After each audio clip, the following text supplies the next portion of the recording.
Al-Fatihah. Bismillahirrahmanirrahim. Ar-Rahmanirrahim. Maliki yaumiddin.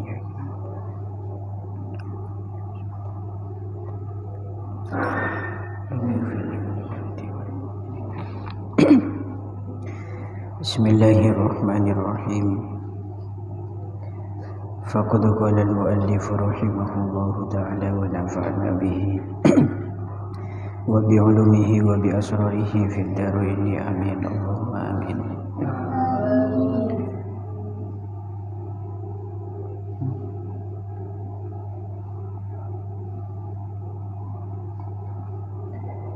Bismillahirrahmanirrahim. Wastasna al-musannifu min dhalika ma tadammanahu qawluhu. Wastasna lan jaba'akan sopo al-musannifu kiai musannif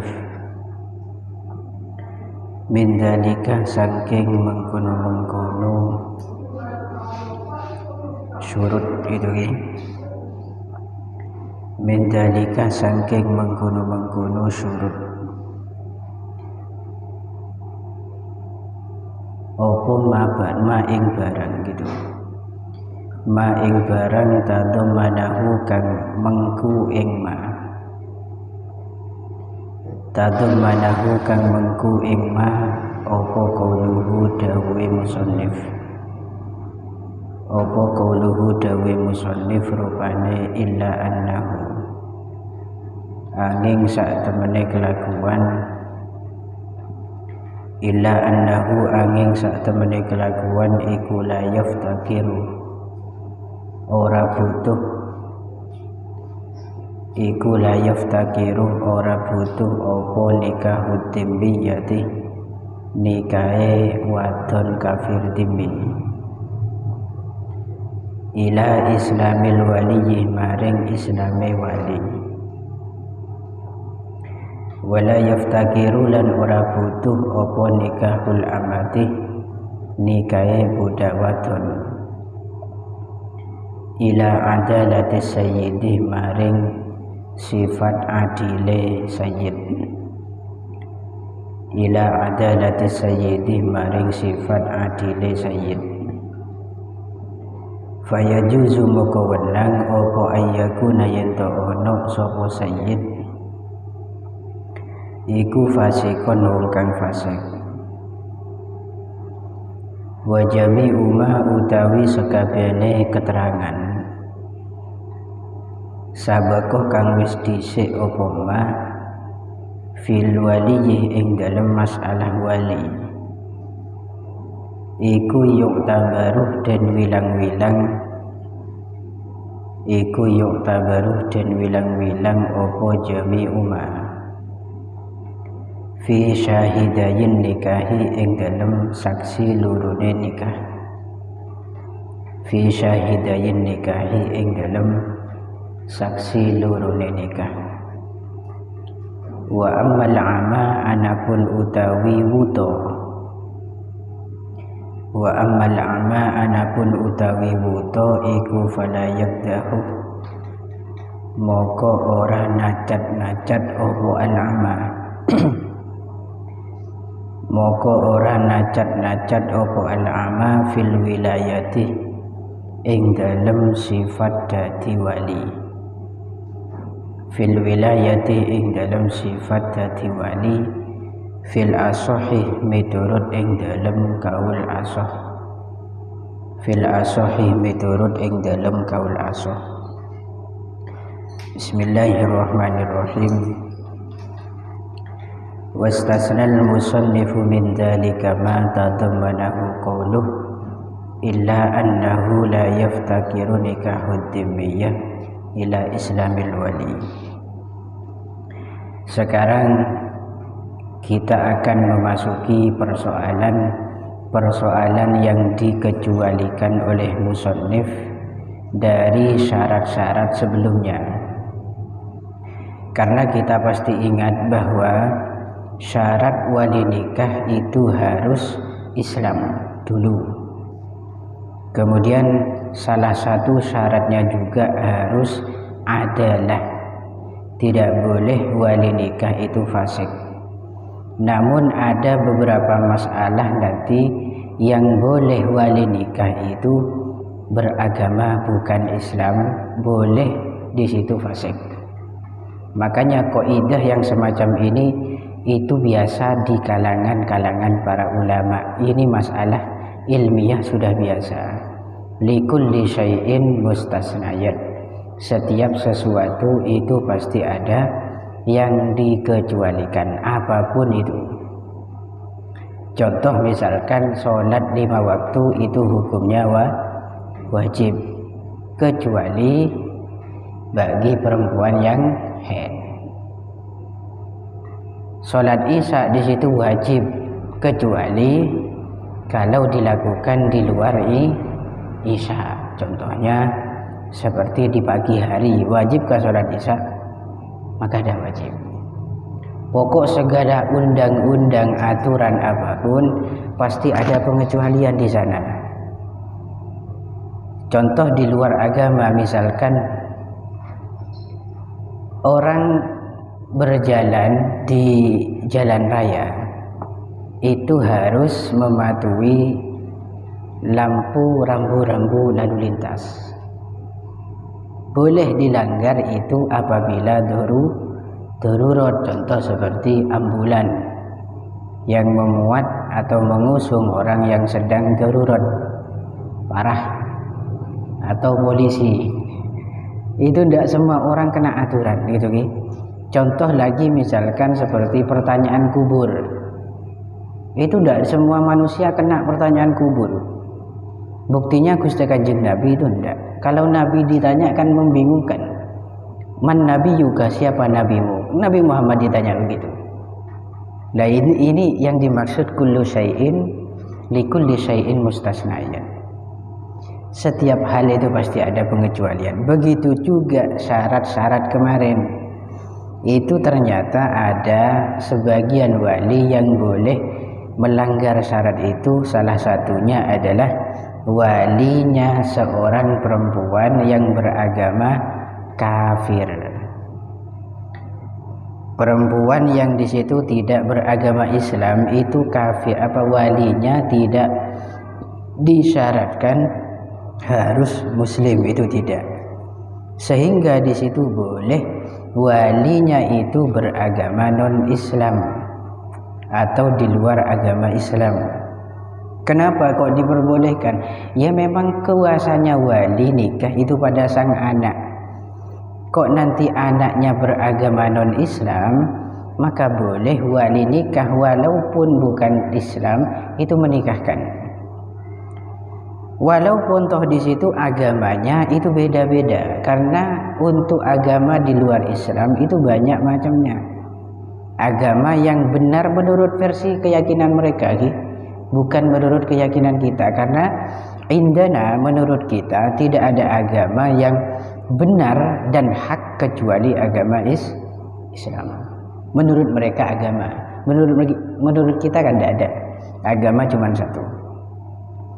Contoh misalkan walinya itu agamanya Hindu, punya anak perempuan yang akan dinikahkan, dia itu beragama Kristen, itu boleh. Kenapa? Karena hakikatnya agama apapun di luar Islam itu kal millatil wahidah, seperti satu agama, yaitu non-Islam. Jadi boleh walaupun toh di situ belindah Hindu mekabin anak Kristen, atau Katolik bapaknya, anaknya Buddha misalkan, pokok di luar Islam, itu diperbolehkan. Kemudian yang kedua, wala yaftakiru nikahul amati ila adalati sayyid. Kemarin juga disyaratkan wali nikah itu harus adalah, artinya tidak fasik, tidak pernah melakukan dosa besar, dan tidak sering atau menetapi dosa kecil. Sehingga dalam kasus yang dikecualikan ini, boleh seorang sayyid menikahkan budaknya walaupun si sayyid itu tidak adil fasik orangnya itu boleh. Kenapa? Karena sayyid menikahkan budak itu bukan atas nama wilayah, bukan, tapi atas nama bitamlik, atas jalan memiliki, bukan atas jalan wilayah, gitu kan? Ini yang menjadi perbedaan dengan yang kemarin. Bahkan di sini yajuzu ayyakuna sayyid fi nikahil amati fasikun. Seorang sayyid di situ dalam menikahkan budaknya itu boleh fasik, itu boleh. Dan di sini tidak ada perbedaan antara budaknya dinikahkan dengan orang yang sama-sama budak atau dinikahkan dengan pria yang merdeka, itu boleh. Tidak ada bedanya. Entah budaknya berkabin bi orang merdeka atau berkabin bi orang sepada budak laki tapi maka di situ tetap tidak disyaratkan harus adil. Kenapa? Karena bukan wilayah tapi bil milki, hanya dengan jalan memiliki. Budak itu kan miliknya, bukan wilayah, bukan walinya. Dan boleh keberadaan wali, yaitu seorang sayyid itu berstatus rokikon, seorang budak, itu boleh. Contoh misalkan begini, ada budak dan budaknya di situ budak mukatab atau budak muba'ad. Budak mukatab itu budak yang kemerdekaannya karena cicilan. Budak muba'ad itu budak yang sebagian dirinya di situ merdeka. Kok dia punya budak lagi? Dia punya budak, mau menikahkan budaknya itu pun boleh walaupun dirinya itu tidak hur atau merdeka.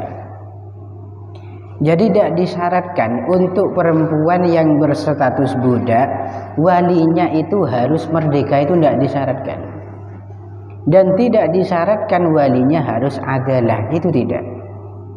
Boleh di situ fasik. Nah, ini adalah dua hal yang dikecualikan dari syarat-syarat di atas. Kemudian wa jami'u ma sabaqa fil waliyyi yu'tabaru fi syahidayin nikah. Semua aturan-aturan yang telah kita ketahui sebelumnya itu juga diperuntukkan terhadap orang yang bersaksi dalam pernikahan. Karena kemarin syarat ini disebutkan oleh musannif itu syarat untuk wali nikah. Berarti kita jangan memahami begini, oh berarti untuk syahid nikah atau saksi dalam pernikahan tidak kena syarat yang kemarin. Tidak. Semua syarat yang diperuntutkan untuk wali itu juga diperuntutkan oleh kepada seorang saksi. Artinya saksi pun juga harus beragama Islam. Saksi juga harus adil, memiliki sifat adalah dan seterusnya. Wa ammal ama fala yakdahu fil wilayati fil asah. Adapun kebutaan, buta itu tidak merusak dan tidak mengganggu keabsahan dalam pernikahan, khususon dalam masalah perwalian, itu tidak menghalangi. Artinya kok nanti beli nikah orang tua yang buta tidak bisa melihat menikahkan anaknya, maka hukum pernikahannya itu tetap sah. Ini yang dimaksud la yakdahu fil wilayah, tidak merusak kewalian. Maka dibandingkan tidak ada dalam nadom syiiran yang telah saya sebutkan itu, wa asyrotun sawalibul wilayah, 10 hal yang merusak terhadap kewalian, itu kan tidak ada amal. Artinya orang yang buta itu tidak ada. Dan dari situ bisa disimpulkan ternyata buta itu tidak menghalangi keabsahan akad nikah. Itu tidak masalah. Walaupun belina di situ buta. Oke. Dan ini catatannya fil asohi menurut pendapat yang asoh. Muqabilul asoh berarti sahih. Di situ hukumnya tidak sah. Ini menurut pendapat yang lain. Faslun wa aulal wulati ay ahkul awliya bitazwiji wallahu a'lam bissawab. Al-Fatihah. Bismillahirrahmanirrahim. Iyyaka na'budu wa iyyaka nasta'in.